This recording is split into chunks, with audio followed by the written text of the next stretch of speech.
Alright, guys, so I actually just finished recording the Modern Daily with this Elves deck. I realized I never did a deck tech. I've talked about the deck before, but I just wanted to kind of give you an overview real quick. I won't spoil it and tell you my final record or what we played. But there was a few interesting matches, a few quick ones in both directions, but all in all, pretty good event, and this is what we played.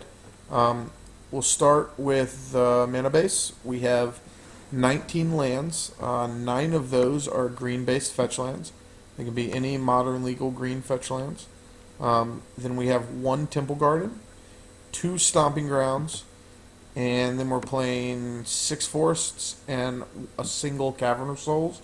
If you're expecting a lot of Counterspell, Cryptic Command decks, you can play another Cavern of Souls. I just play 1. I do not play Nykthos.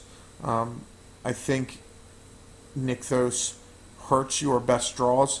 You want every land in your deck to tap for a turn 1 elf and to tap for green mana on turn 2 when you want to go elf elf elf or whatever, and not being able to tap for a green really hurts with that, so that's why I don't play Nykthos. Then we have our 1-drops. There are 8 Llanowar Elves, including 4 of these Elvish Mystics right here. And then we've got the combo of 4 Heritage Druids and 4 Nettle Sentinels, which really makes up the backbone of the mana engine in this deck. You'll see this is a lot of 1-drops, the full 16, and we're actually playing a 17th 1-drop in this version of the deck, which is Copperhorn Scout. Copperhorn Scout is my current kind of flex spot card. It's been awesome. It won me a couple games in the daily you're about to watch. It's great because early it's just on curve and it's another body, and you don't have to worry about it kind of gumming up your hand. And later it can turn 2 turn clocks into 1 turn clocks, and if you can cord for it at end of turn, it can kill people out of nowhere. So it's been a really nice one of. I'm really happy with it in the flex spot. Our 2-drops are primarily Elvish Visionaries. There's 4 of those. Very important in this deck. You want velocity, you want to draw cards. Sometimes you need to hit your land drops, sometimes you need to hit your heavy hitters. It's just all around great card. We've got a Spellskite and a Scavenging Ooze to round out the 2-drops. Both very effective bullets. Spellskite didn't really get to shine in this event, but it's great. Scavenging Ooze is obviously great. It's Graveyard Hate, shrinks Tarmogoyf, gains life, does a little better everything. If you're playing green and Court of Calling, you're probably playing 1. Then we have in the 3-drop spot 3 Azuris and 4 Elvish Archdruids. Again, this is the kind of the backbone of the kill you part of the deck. Elvish Archdruid pumps your team and taps for a buttload of mana. Azuri lets you pump your whole team. There used to be 4 Azuris, but I've actually found that in a lot of spots, Mirror Entity is just better. That's what the white is in the deck for in the main deck. Mirror Entity creates just an insane clock. It's bonkers with Elvish Archdruid. There's a bunch of little tricks you can do with it because it is an elf. It gets cast off the cavern. It taps for Heritage Druid. It gets pumped by Azuri, etc., etc. It's great. The other 2 bullets at 3 mana are Reclamation Sage. There's lots of good artifacts and enchantments. Reclamation Sage is an elf, and she blows them up. Pretty straightforward stuff. And then Magus of the Moon. There are a lot of decks that just fold to a Blood Moon effect. We run 1 in the main deck pretty much for free because we can get it off of Court of Calling, and we run additional Blood Moons in the sideboard.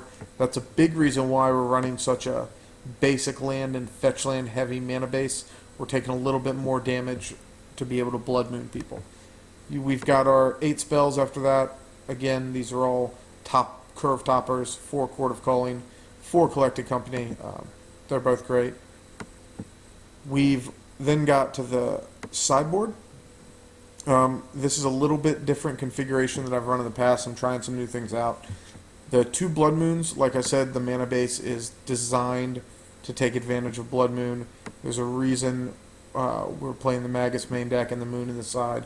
It takes some of the worst matchups in the format, like Amulet Bloom and like Tron, and makes them winnable. It's also good in other spots, especially when you're casting it turn 2 on the play off of an elf. Then we've got Rest in Peace. These are new. I don't know why the picture is the Ancient Grudge picture. That's really weird. But these are new in my board. I had some other stuff in this spot, but we're in white. It's the best graveyard hoser. It hits a lot of decks. Why not? So we're trying those out for the first time. Burnt and Forged Cinders, spectacular. It is decent against the burn matchups, but it shines against red sweepers. Pyroclasm, Fire Spout, Anger of the Gods. This card is essential for fighting against those, and it can be corded for 4 mana. It's really good.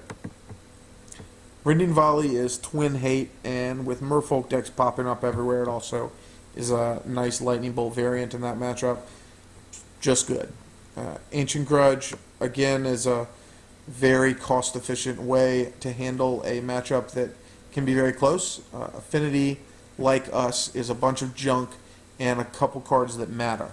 If you kill their cards that matter, you can win the race. Bonfire is awesome. We make a ton of mana. It's really easy to wipe boards. I really like Bonfire as a one-of in the sideboard. We're in red. Let's do it. The Essence Wardens are kind of the biggest change.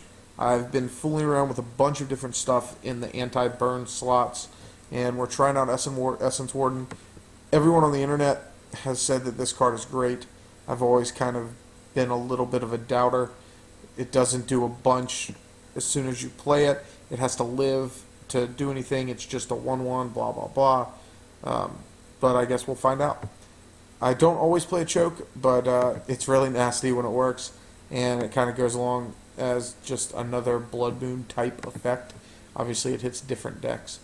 The Revoker is for the Grishelbrand decks that Bob has made so popular. When there's a bunch of those in the metagame, you need more of this type card. Maybe Gaddock Teak, but it hasn't been quite as popular lately, so just got the one core target. I don't really bring it in against other things. I bring it in against Affinity sometimes, because it stops cranial plating. It does a bunch of random things that you wouldn't expect it to, so it's not bad.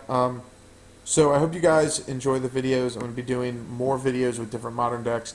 I just started with this one because I'd written an article series on it before, because I already had it built, and honestly because I picked it up earlier today and it was really fun to play, so I decided to do some videos. Hope you enjoy them, and look out for my next ones. Thanks.